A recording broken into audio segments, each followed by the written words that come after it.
Έχουμε μαζί μας τον Σοφοκλή Φιλιππίδη, διαχειριστή της φάρμας Φιλιππίδη, ο οποίος θα μας μιλήσει τόσο για τη φάρμα, όσο και γενικά για τη γεωργία της ευρύτερης περιοχής. Καλημέρα, καλώς ήρθατε στη φάρμα των αδερφών Φιλιππίδη.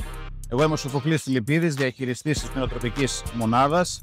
Βρισκόμαστε στο Γάζαρο Σερών, δραστηριοποιούμαστε εδώ από το 1990 και σήμερα έχουμε στην κατοχή μας και διαχείριση μια μονάδα των 300 αγελάδων, η οποία παράγουμε καθημερινώς 10 με 12 τόνους γάλα και 300 κιλά κρέας. Παράλληλα με την δραστηριότητα την κτηνοτροφική κάνουμε και την αγροτική, όπου δουλεύουμε γύρω στις 2.000 στρέμματα καλλιεργήσιμη γη, 200 εκτάρια, τα οποία όλα παράγουν ζωοτροφές για την κτηνοτροφική μας μονάδα. Μας αρέσουν τα καινούργια μοντέλα διαχείρισης, είτε λέγονται κτηνοτροφικά είτε αγροτικά, και εδώ είμαστε με τη συνεργασία της ΕΒΑΚ να βρούμε μαζί την επόμενη μέρα.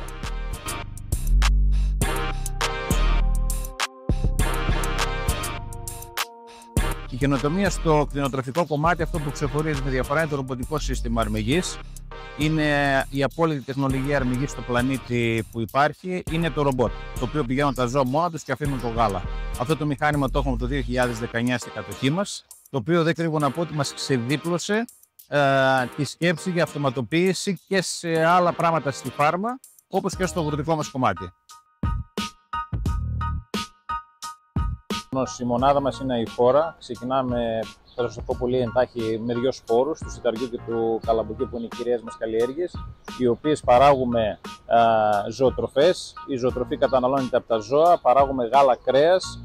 Αυτό που περισσεύει προφανώς είναι τα λίμματα. Τα λίμματα τα παίρνουμε, τα πηγαίνουμε στο βιοαέριο που έχουμε. Το βιοαέριο παράγει με το μεθάνιο ηλεκτρική ενέργεια. Η ηλεκτρική ενέργεια πάει στο δίκτυο και τα λίμματα επιστρέφουν και αυτά πάλι από εκεί που ξεκίνησαμε από το χωράφι, για να είναι έτοιμα για την επόμενη χρονιά να ξαναπαράξουμε.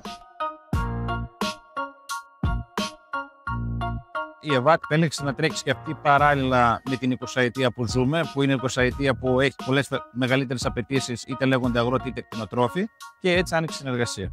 Ακριβώς μετά το αλώνισμα, η μονάδα σαν κτηνοτροφική επιδοτεί και την αγροτική, μπορώ να πω.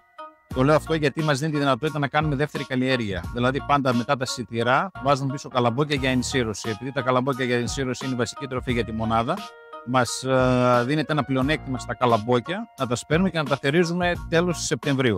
Υπάρχει πολλή ένταση εργασίας τον Ιούνιο, δηλαδή την ώρα που γίνεται ο αλωνισμός. Μαζεύουμε τα σανά από πίσω για τα ζώα μας και θέλουμε με κάτι πολύ γρήγορο και ουσιαστικό, ώστε να είναι καλό και για το χωράφι και για τους χρόνους και για τα έξοδα, να σπείρουμε πολύ πιο γρήγορα τα καλαμπόκια μας. Έτσι δοκιμάσαμε τα μηχανία που μας φέρατε στη πόρτα μας. Κάναμε δουλειά, τελειώσαμε δηλαδή. Μπορώ να πω και νούμερα με δύο αγροτικά μηχανήματα, 350 στρέμματα ετοιμάζαμε στο 12ωρο για σπορά καλαμποκιού. Ήταν για μας πάρα πολύ δυνατό αυτό το νούμερο.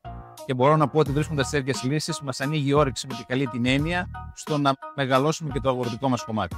Είμαστε σίγουροι, να πω την αλήθεια, θα δοκιμάσουμε και άλλα μηχανήματα, γιατί υπάρχουν και άλλες καλλιέργειες. Έτσι, αυτή είναι μία από αυτή που κάνουμε. Υπάρχουν τα χειμερινά σιτηρά, τα οποία πρέπει αυτά να ετοιμαστούν τα χωράφια. Έχουμε με την αλλαγή του κλίματος διαφορετική συμπεριφορά σχεδόν κάθε χρόνο στη γη. Δεν ταιριάζουν τα μηχανήματα και προσπαθούμε να έχουμε ευελιξία, δηλαδή μαζί με την ΕΒΑΚ και τις επιλογές που μας δίνει, ώστε να μπορούμε να ετοιμάζουμε τα χωράφια ουσιαστικά και πιο σωστά για την επόμενη χρονιά.